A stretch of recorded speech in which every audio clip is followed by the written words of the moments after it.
നമസ്കാരം പ്രിയപ്പെട്ടവരെ, പുതിയൊരു വീഡിയോയിലേക്ക് എല്ലാ കൂട്ടുകാർക്കും സ്വാഗതം. ഞാൻ ജനോ ജനാർദ്ദനൻ മൂക്കുത്തല. തേങ്ങ ഒട്ടും അരയ്ക്കാത്ത രുചികരമായിട്ടുള്ള ഒരു അയലക്കറിയുടെ റെസിപ്പി ആയിട്ടാണ് ഞാൻ വന്നിരിക്കുന്നത്. തീർച്ചയായിട്ടും ഈ വീഡിയോ നിങ്ങൾ സ്കിപ്പ് ചെയ്യാതെ തന്നെ കണ്ടിട്ട് ഇതുപോലെ ഒന്ന് ഉണ്ടാക്കി നോക്കുക.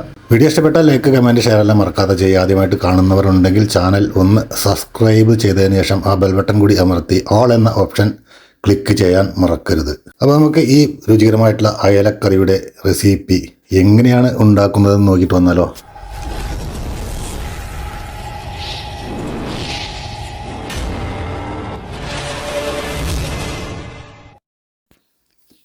ഞാനിവിടെ 1/2 കിലോ അയിലയാണ് റെഡിയാക്കി വെച്ചിട്ടുള്ളത്. അത് കഴുകി വൃത്തിയാക്കിയിട്ട് അങ്ങോട്ട് മാറ്റി വെച്ചിട്ടുണ്ട്. ഇനി ഒരു പാൻ വെച്ചിട്ട് അതിലേക്ക് 2.5 ടേബിൾ സ്പൂൺ വെളിച്ചെണ്ണ ഒഴിക്കുന്നുണ്ട്. വെളിച്ചെണ്ണ ചൂടായപ്പോൾ ഒരു 1/2 ടീസ്പൂൺ ഉലുവ ഇട്ട് പൊട്ടിച്ചു.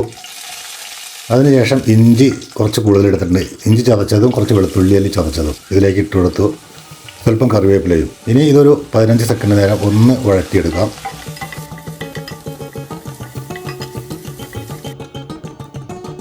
അതിനുശേഷം ഒരു വലിയ സവോള ഞാൻ വളരെ ചെറുതായിട്ട് അരിഞ്ഞു വെച്ചിട്ടുണ്ട്.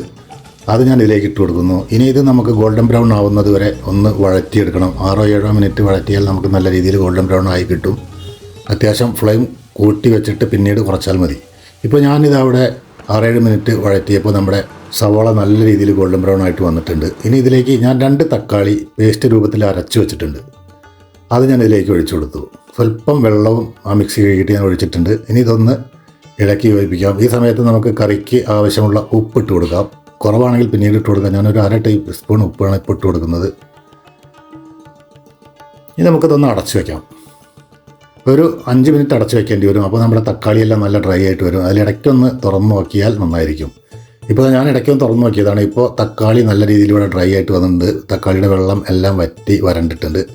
ഇനി ഇതിലേക്ക് നമുക്ക് മസാലപ്പൊടികൾ ചേർക്കാം. 1.5 ടീസ്പൂൺ മല്ലിപ്പൊടി, 1 ടീസ്പൂൺ കാശ്മീരി മുളക് പൊടി, 1/2 ടീസ്പൂൺ മഞ്ഞൾപ്പൊടി. ഇനിയാണ് ഇതിലേക്ക് മെയിൻ ചേരുവ. 1.25 ടേബിൾ സ്പൂൺ, വലിയ സ്പൂണാണ് കേട്ടോ, ഫിഷ് മസാലയാണ് ഞാനിവിടെ ചേർക്കുന്നത്. ഇത്രയും ചേർത്തിട്ട് നമുക്കൊരു 30 സെക്കൻഡ് നേരം നല്ല രീതിയിലൊന്ന് വഴറ്റിയെടുക്കുക. ഇതിൻ്റെ പച്ചമണം എല്ലാം ഒന്ന് മാറി കിട്ടണം. അപ്പോൾ അതുവരേക്കും നമ്മളൊന്ന് വഴറ്റി 30-45 സെക്കൻഡ് നേരം നമ്മൾ വഴറ്റിയെടുത്തിട്ടുണ്ട്. കുടംപുളി 3-4 അല്ലി തിളപ്പിച്ച് വെച്ചതാണ് കേട്ടോ. അത് ഞാൻ ഇതിലേക്ക് ഒഴിച്ചു കൊടുത്തു. ഗ്രേവിക്ക് എത്ര വെള്ളം ആവശ്യമുണ്ടോ അത്രയും വെള്ളം നമുക്ക് ഒഴിച്ചു കൊടുക്കാം. ഞാനിതിവിടെ വളരെ കുറച്ച് കറിയാണ് ഉണ്ടാക്കുന്നത്. അതിന് അനുസരിച്ചിട്ടുള്ള ഗ്രേവിയാണ് ഇവിടെ ഞാൻ ഒഴിച്ചു കൊടുക്കുന്നത്. കുറച്ചുകൂടി വെള്ളം ചേർത്തു. നിങ്ങൾക്ക് ഗ്രേവി കൂടുതൽ വേണമെങ്കിൽ ഞാനിട്ട മസാലയ്ക്ക് പകരം എല്ലാത്തിൻ്റെയും ഡബിളായിട്ട് എടുത്തിട്ട് ഇതേ രീതിയിൽ കറി ഉണ്ടാക്കിയാൽ ഇതിൻ്റെ ഇരട്ടിയായിട്ട് നിങ്ങൾക്ക് കറി ഉണ്ടാക്കാം. കാരണം 1/2 കിലോ അയിലയാണ് ഞാനിവിടെ കറി വയ്ക്കുന്നത്. ഇപ്പോൾ ഇതൊന്ന് അടച്ചു വെച്ചിട്ടുണ്ട്. തിളച്ച് വന്നാൽ നമുക്കൊന്ന് തുറന്ന് നോക്കാം. ഇപ്പോൾ നല്ല രീതിയിൽ ഇവിടെ തിളച്ച് വന്നിട്ടുണ്ട്. ഇനി ഇതിലേക്ക് നമ്മൾ റെഡിയാക്കി വെച്ചിരിക്കുന്ന അയില ഓരോന്നോരോന്നായിട്ട് ഇട്ട് കൊടുക്കാം.